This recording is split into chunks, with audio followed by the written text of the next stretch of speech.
చూస్తే నెల్లూరు జిల్లాలో వైసీపీ నాయకులు డంప్ చేసిన మద్యం నిల్వలు ఒక్కొక్కటి బయటపడుతున్నాయి. ఓటర్లను మభ్యపెట్టేందుకు సచివాలయాలే కేంద్రంగా గుట్టుచప్పుడు కాకుండా నిల్వ ఉంచిన మద్యం సీసాలు, రేషన్ బియ్యాన్ని అధికారులు స్వాధీనం చేసుకుంటున్నారు. వరుస దాడులు చేస్తూ వైసీపీ బండారాన్ని బట్టబయలు చేస్తున్నారు. తాజాగా కావలి బుడంగుంటలో సచివాలయంలో నిల్వ ఉంచిన మద్యం సీసాలను స్వాధీనం చేసుకున్నారు. ఈ వ్యవహారంపై కేసు నమోదు చేసి దర్యాప్తు చేస్తున్నారు పోలీసులు. వైసీపీ నాయకులు ఏకంగా గ్రామ సచివాలయాలనే తమ ఆధీనంలోకి తీసుకోవడం చర్చనీయాంశమవుతోంది.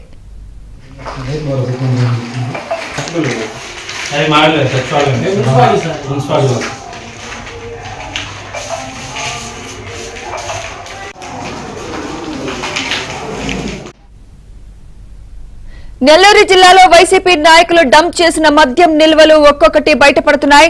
ఓటర్లను మభ్యపెట్టేందుకు సచివాలయాలే కేంద్రంగా గుట్టుచప్పుడు కాకుండా నిల్వ ఉంచిన మద్యం సీసాలు, రేషన్ బియ్యాన్ని అధికారులు స్వాధీనం చేసుకుంటున్నారు.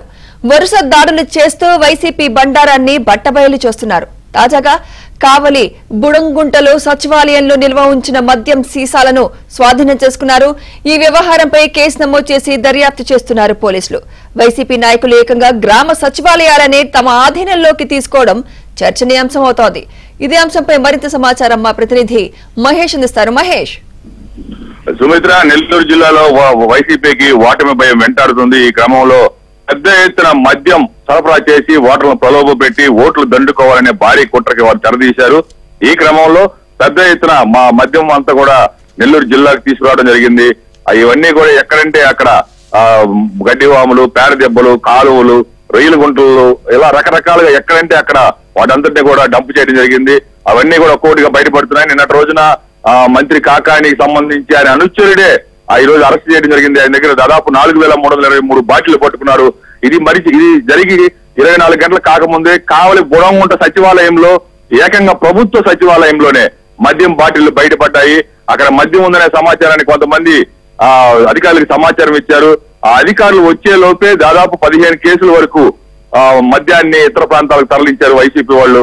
మిగిలిన మద్యం అక్కడే ఉండిపోయింది. దాదాపు 43 సీసాలు మద్యాన్ని ఆ సచివాలయంలోనే గుర్తించారు. అలాగే అక్కడే మరొక 10 రేషన్ బియ్యం బస్తాలు కూడా వాళ్ళు స్వాధీనం చేసుకోవడం జరిగింది. ఇవన్నీ కూడా ఓటర్లకి ప్రలోభ పెట్టి ఎక్కడికక్కడ రేషన్ బియ్యం, ఈ రేషన్ బియ్యం ఎలా వచ్చాయి ఎక్కడికి అనేది ఎవరికి ఆలోచించారు. యాక్చువల్ గా ప్రతి నెల సక్రమంగా పంపిణీ చేస్తే ఈ రేషన్ బియ్యం అనేది ఒక్క గింజ కూడా మిగలదు. కానీ ప్రజలకు సరఫరా చేయాల్సినటువంటి రేషన్ బియ్యాన్ని సక్రమంగా సరఫరా చేయకుండా అవన్నీ కూడా పెద్ద ఎత్తున ఎక్కడంటే అక్కడ గోదాములు నిల్వ చేసుకుని రేపు ఓటర్లకు పనిచేసేందుకు ప్రయత్నాలు జరుగుతున్నాయి. మరోవైపు మద్యం కూడా ఏరులో పారే అవకాశాలు కనిపిస్తూ ఉన్నాయి. గతంలో అంటే అంతకు ముందు 2014 ఎన్నికల సమయంలో ఇదే కావలి, సర్వేపల్లి కాన్స్టిట్యున్సీ, 2 కాన్స్టిట్యున్సీల్లో కూడా గోవా నుంచి గోవా మాఫియా ద్వారా తెచ్చినటువంటి నకిలీ మద్యం ఎంతో మంది ప్రాణాలను తీసింది.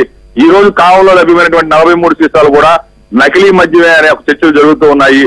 గతంలో ఈ రామిరెడ్డి ప్రతాప్ కుమార్ రెడ్డి కావలి ఎమ్మెల్యే, అలాగే ప్రస్తుత మంత్రి కాకాని గోవర్ధన్ రెడ్డి వాళ్ళు ప్రాతినిధ్యం వహించినటువంటి ఆ 2 నియోజకవర్గాలు కావలి, సర్వేపల్లిలో నకిలీ మద్యం ఏర్లై పారింది. దాంతో చాలా మంది పదుల సంఖ్యలో ప్రాణాలు పోగొట్టున్నారు. ఎంతో మంది అనారోగ్యాలకు గురయ్యారు. మళ్ళీ ఈసారి ఎన్నికల్లో కూడా ఇలాంటి మద్యాలే పంపిణీ చేయబోతున్నారు అనే చర్చలు పెద్ద ఎత్తున సాగుతున్నాయి. ఎక్కడ చూసినా కూడా డంపులు బయటపడే పరిస్థితులు నెలకొన్నాయి.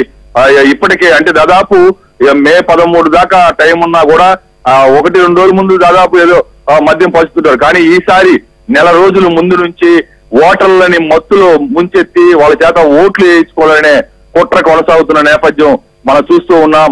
ఆ మద్యం సీసాలు ఏకంగా సచివాలయాన్ని, ప్రభుత్వ సచివాలయం ఇది, అక్కడ ఉద్యోగులు ఎందుకు సహకరించారు, ఎవరెవరు ఉన్నారు, వాళ్ళ పైన కూడా ఆరా తీయాల్సిన అవసరం ఉందని చెప్పి అంటున్నారు.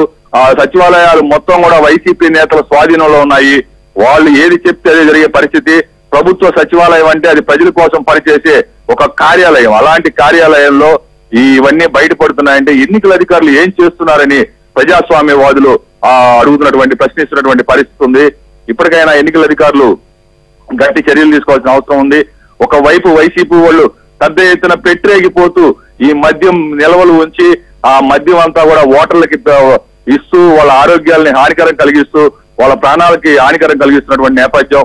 అయినా కూడా మరి ఎన్నికల అధికారులు ఎందుకు చర్యలు తీసుకోవడం లేదని ప్రశ్నించే పరిస్థితి ప్రతి ఒక్కరు కూడా. ఈ బుడంగొండ గ్రామంలో ప్రభుత్వ సచివాలయంలోనే ఈ మద్యం దొరకటం అందరినీ ఆశ్చర్యానికి గురి చేస్తుంది.